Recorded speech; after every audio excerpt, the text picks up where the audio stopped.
Hi hello good morning.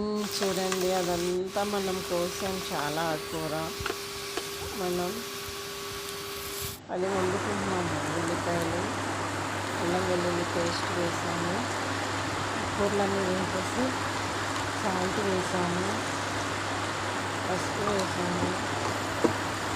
బాగా కొంచెం వేగిన తర్వాత వేపిస్తాను. ఆకుకూరలు తినాలంటే వేపాలండి బాబు, పులుసులు గట్ట అయితే అవ్వదు.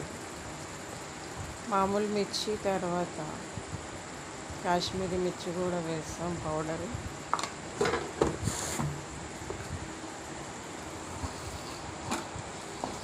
ఇంకేమీ ఎక్స్ట్రాలు వేయలేదండి, కానీ చాలా టేస్ట్ వచ్చిందండి. గంగవాణి కూర, గలిజేరు, తోటకూర అవన్నీ ఉన్నాయి అందులో. చాలా బాగా